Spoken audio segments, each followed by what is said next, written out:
So I am taking this YouTube channel in a different direction in 2025. So let's talk about it.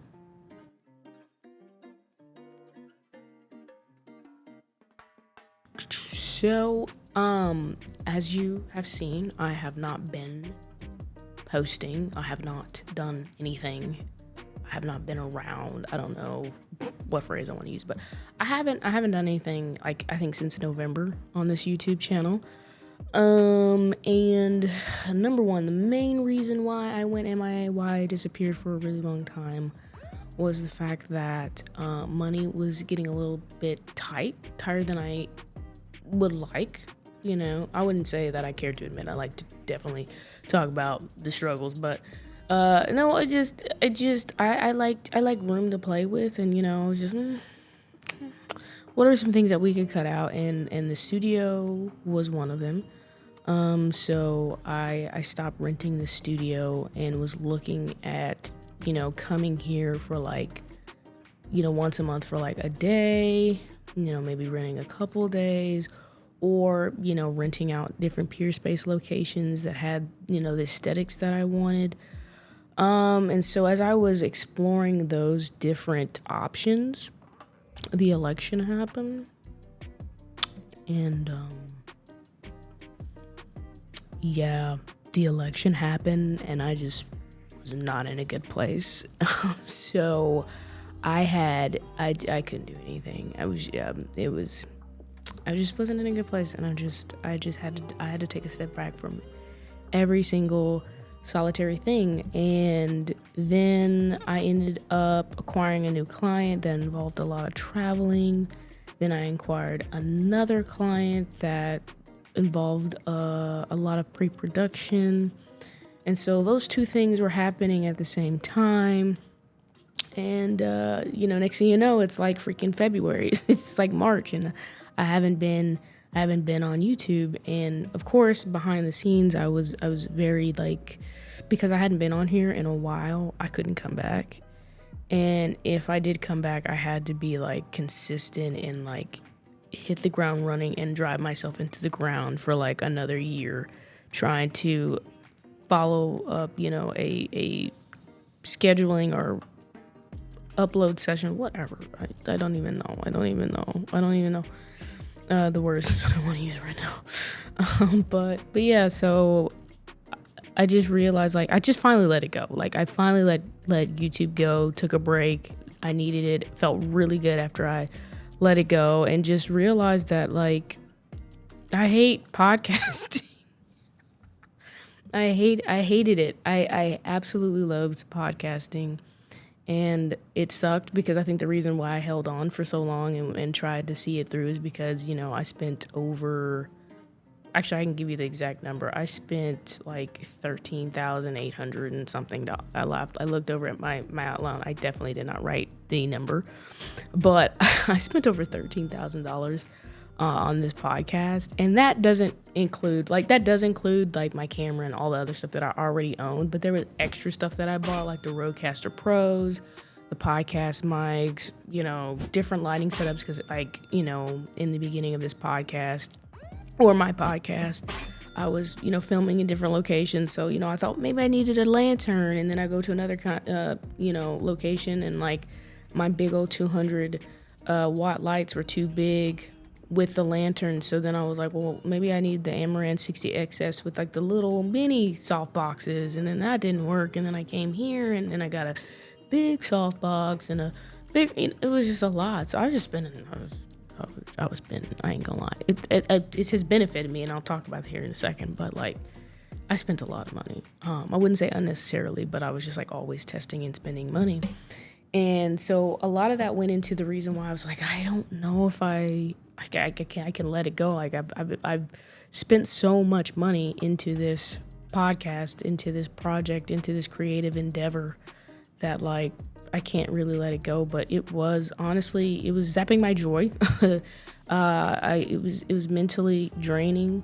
I wouldn't say emotionally, but it was definitely mentally draining. It was physically taxing, like scripting, outlining, researching, and everything. And like I said, it wasn't even something that I enjoyed doing. And so I had to just get over the fact that I spent so much money and just let it go for my peace of mind and for my mental health and just for the joy that I've lost in the process of trying to produce this podcast for my business. Because at the end of the day, I started the podcast initially, or not even initially. My whole purpose of starting the podcast was to create long form content that I could repurpose for short form on social media. Because as a business owner, as a entrepreneur, trying to create your own content, because right now you're in that middle ground where you're making enough money to be full time, but you're not making enough money to outsource anything. So you got to do everything yourself. So I was trying to find creative ways to create a bunch of content out of like one idea, and it was a lot. And so I gave it up. And I feel so much better about it. I'm so happy that I'm one less podcaster, one less person in the world with a mic and an opinion. And a lot was not even my opinion. It was research and stuff I didn't care to talk about. But I did it. I tried it. So there's that. But I will say though, I learned a lot, and with everything in my business as an entrepreneur these last couple years is just always finding the positivity in everything that I do, and that everything that I've done, all the jobs that I've taken on, all the people that I've met was for nothing.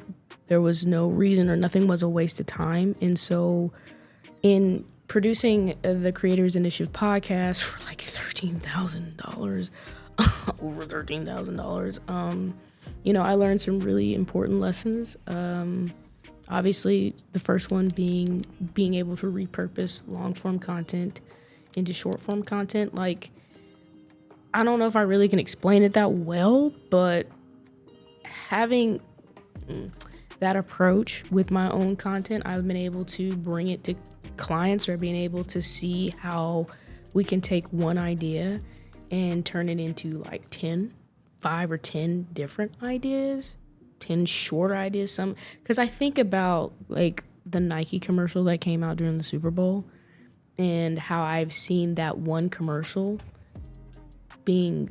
has been turned into like 5 or 10 different commercials, and some that have been turned into just like a social media post, and like an ad that runs on YouTube, and an ad that runs on TV. And so it's like however much money they spent on that campaign and took out the ad spot during the Super Bowl was worth the investment, because they've been able to take that one idea, that one storyline, and create like 30 different pieces of assets with it. So I've been able to think about that. Like, I've been able to approach my work and been able to, provide valuable, I guess, insights, or just like a valuable approach when I'm talking to clients or working with clients, and being able to, what is the word? I don't know. I can't think of it right now. But when I talk with clients, I'm able to give that insight, help them think in a way that they haven't thought about, taking this one, video that we can shoot that they're investing a lot of money into, and then how we can repurpose that for 5 different videos. And so therefore it feels like it's not like, dang, I'm wasting my money, or not wasting my money, but I'm investing a lot of money in one video that I can only use one way, versus like, here's one main video and here's how we're going to repurpose it and use it 5 different ways across 5 different platforms with 5 different aspect ratios that you can, use year round, or during different seasons. You can use it for the next 5 years, all these things. That's what this podcast, or producing this podcast, helped me think in that way, or create that creative muscle, have that creative outlook. I don't know what words. I'm more of a writer than I am like talking in person, but I think you get what I'm trying to say here, is that it helped me, it opened my eyes, or it helped me think in different ways, in more than one ways, instead of just a straight linear way of doing things, branched off into different ideas. That's what I want to say. The second thing that I learned was shooting in different locations. As like I said, as you know, when we started the podcast, we were like in this big white room. It was very loud. Oh my goodness. Yeah, the first location that we had was all white. It was a bad choice on my end, but you don't know what you don't know until you know it. I think that made sense. I hope it did. But yeah, you don't know what you know until you don't know it. Or now you do, whatever. And yeah, it wasn't a good location to film in. So like lighting for that and then going the second time around trying to light for that and it still didn't work out. But then realizing like it's a very echoey room. There's no soundproofing. So having to invest in the Rodecaster Pro to be able to overcompensate for the fact that these rooms weren't soundproof. Then going from that location to a small, very tiny, I mean ridiculously small space in where was it, in Brentwood at like a realtor's office. Oh my gosh, that place was small. And figuring out how to light that situation, and then going from that to here, and then being able to create this backdrop that I have now in this space, like it helped me develop my gaffer and grip skills, and just being able, especially now knowing what I know now, which is so funny, like how much I can learn in a year and how much I can learn in a couple months, like even going back and being able to tweak what I did in the first spaces and how I would like that, or how I wouldn't even use that space anyway because the white walls are just, there's just nothing going for, there's nothing I could do. How I would, take that big old sign that they had that was yellow, that was like casting these like a yellow cast over my videos because of the lights, and like so then my skin was like super red. It was really messing with the color grade, and there's just different ways I would light that, different ways I would improve that, and how I started off trying to shoot in here and doing whatever the heck I was doing with like this backdrop. What am I trying to say? Good Lord. Sorry. This backdrop back over here, trying to shoot against it and have this to the side instead of like, it just, I was able to flex my creative muscle. Like I was able to, the vision was clear now. Like it all made sense versus when it didn't, because I didn't have the experience. I've never had to been thrown in these different scenarios, and it was just so beneficial shooting in these different locations, problem solving, going back and looking at the videos that I produced. I mean, like something's missing, something's off, that's falling flat, that doesn't look good, how can I change it, how can I fix it, how can I improve?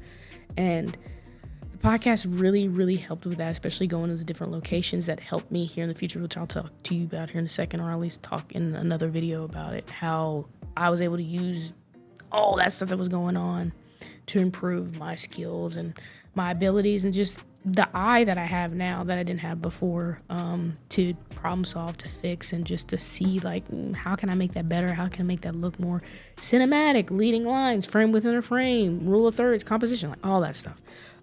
Just from podcasting and different locations. That I learned a lot with my podcast in that regard. The biggest lesson that I learned, the most important lesson that I learned with producing my podcast, was, and spending over $13,000, was improving my cinematography skills. Now, of course, I was kind of talking about all over the place with the gaffing and the gripping and coming in different space, but like,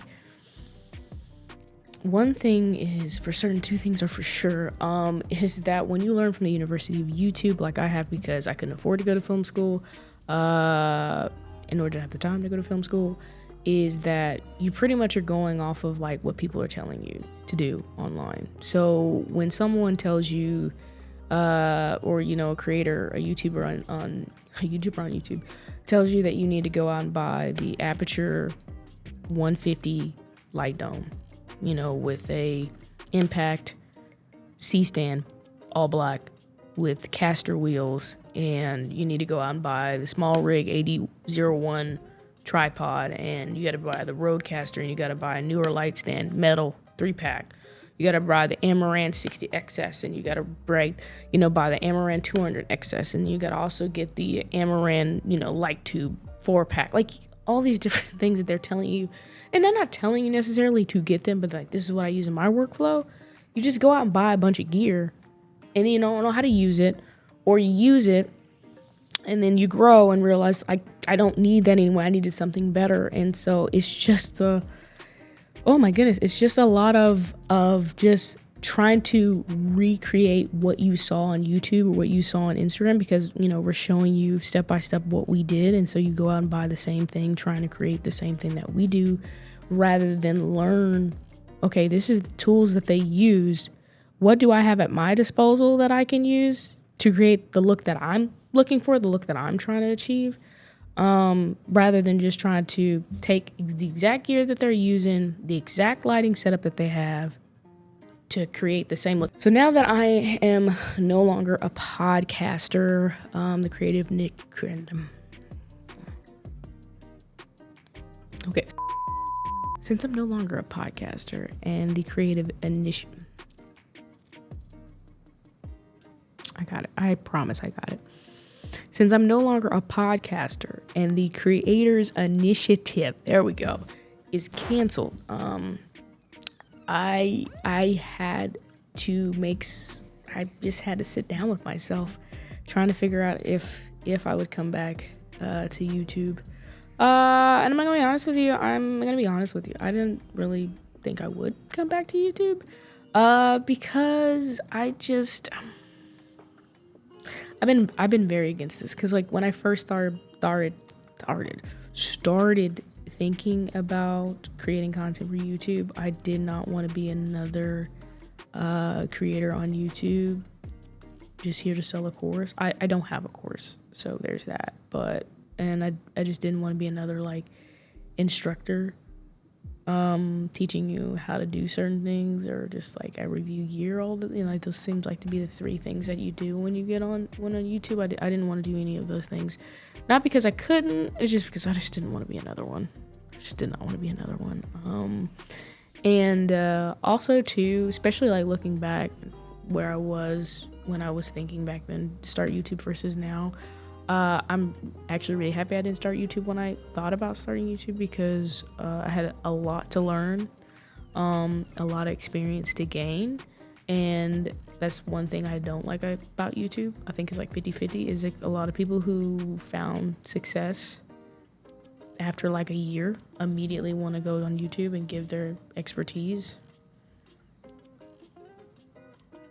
I only have a year of experience. I now have 10, so I think it's time. I think it's time for me to come on here. But here's not the or.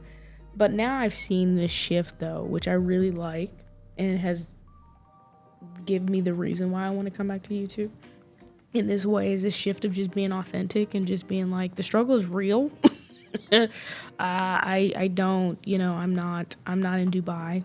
I don't live in New Jersey, and I decided to fly to Dubai to a coffee shop so I can do some work and then fly back to New Jersey because I can. No, that's not life I live. I am a 31-year-old woman. I still live at home, and I sleep in a twin bed. I mean, struggle's real, but it's real. That's what I'm doing. That's what I'm doing. And so I love this new trend of building in public and the whole POV thing. I mean, there's a couple that, of course, you're gonna have the ones that are, coming on, it's a racket. We all know it's a racket. We all know you're leasing something. You all know you don't own that, but whatever, you're just trying to sell your course, whatever, it's fine. It's not fine, but I'm more focused on the people that are being genuine. And, my business is not, I don't have, 60,000 employees, and my, company's valued at 4.1 billion, but hey, I'm a company that's growing, and we got 3 employees, and we work out of Dallas, Texas, and we're just growing, and I'm happy out here. I live in my apartment, and I ride around in my Honda. I love that. And so I decided that's what I want to do. That's what I want to come back on YouTube and just, document the process of me growing as a cinematographer, scaling a production company here in Nashville, Tennessee, and just showing the actual raw and authentic highs and lows of business, of entrepreneurship, of being 31 and living at home in a twin bed. And there's absolutely nothing wrong with it, which is funny because every time I bring that up, people really think I'm like upset about that, like I'm ashamed about that. I'm absolutely not ashamed, okay? Let me tell you something right here, okay? Number one, I'm full-time, okay? I set my own hours, okay? I decided that I want to wake up at 8 a.m. in the morning. I want to go and do a morning run for an hour at 9. I'm not going to give you all my schedule because people can't stalk me, so I'm going to stop there. But I can work from anywhere. I got a switch yard, subscription or whatever it's called, so I can work at any of the switch yards, in Nashville if I want to, go to a coffee shop, if I want to go and travel and visit my friends in Connecticut for a week and still get work done and work, I can do that, you know what I'm saying? My car is paid off. Big Red is paid off. I don't pay rent. Shout out to my parents because they're amazing. They even buy groceries because they're expensive. I do buy my groceries, but I still can eat their food, whatever she cooks for dinner, whatever she cooks for lunch. Okay, and right, I'm not stressed whatsoever. Times are hard. They were hard. Well, they weren't that bad, but they're really hard right now. The last thing I need to stress right now. My student loans are stressing me out with, let me go there, I'm gonna stop right there. But still, like I'm able to, anytime I get money, I'm able to reinvest it back into my business. Like all the gear that I have, I own, I pay cash for it, nothing is on credit. And yeah, like I have the ability to stay home. I've just decided with all the foolishness that's going on right now in our country and our world, specifically our country, it's better that I stay at home, that I, pay off debt, my student loan debt, like the fact that I have the opportunity here in the next 2 years to pay off $80,000 of student loan debt. And so I don't have to fool with this foolishness about getting rid of income-driven repayment plan and all that stuff. I ain't got to deal with that because I'm at home, rent-free, full-time. I set my own prices. I set my own rates. I all the things I own. My car is paid for. Like all this stuff. That stuff makes me successful. Like, I don't go to Dubai and work a 9 to 5 in a coffee shop. Not that I would want to anyway, but like, I am successful. I am, yes, still in a twin bed. Can't wait to get a California King just because I can. But that's going to come in time. And it's going to come when everything's paid off. I don't have to stress about everything. I own everything. I own the land that the home lives on, or at least paid half of it. Whatever. It's just, I find it refreshing now that we can come. I was going to do it anyway, but I find it refreshing that now people are coming on social media. They're coming on YouTube and showing you like, this is the real life. This is the real behind the scenes of an entrepreneur growing their business and things like that. Like we really are, starting this business out of a garage, and we can actually document it. I feel like everybody with Apple and everything like that, we hear the story, there's a picture of it and everything, but like we can really document it. I can go back and look at these videos and see where it started and how I started, all the things, and just see that entrepreneurship is not a sprint. It's a marathon. It's showing up every day. It's showing up when things aren't working out and it looks like you might have to go back to a 9 to 5. You might have to pick up a part-time job again, but you still show up, you still get the job done, you still grow, you evolve, you pivot. And I want to show that. I want to come here and I want to show that, and just be authentic and get practice, and also use this, page to get new work. This page, YouTube channel, I gotta like film a LinkedIn video after this. I'm trying to page, profile, whatever. And yeah, I just look forward to documenting the journey, being extremely transparent, breaking down the shoots that I've had, I did last year, the shoots that I'm doing this year, vlogging, the whole nine, just building in public, being authentic and making jokes every time I can about me sleeping on a twin bed and being completely fine with it as a 31-year-old woman. So like that's it. Like I'm really excited about that. I'm gonna make it cinematic though. I'm gonna make it so cinematic. But anyway, so that's a journey. And I hope that you stick around. I know it's been a while. I know I was gone for quite some time. I was trying to get myself together, you know what I'm saying, so I can come back better than ever. But I'm back. I don't want to be posting regularly, probably bi-weekly. But yeah, if you want to see that, you need some encouragement, okay? You want to see that entrepreneurship is not flashy, it's not great, but it's worth it, okay? And you just got to enjoy each phase of entrepreneurship. Subscribe, like this video, share with a friend because sharing is caring. And I will catch you in the next video. I love you, even though I don't know you. Bye.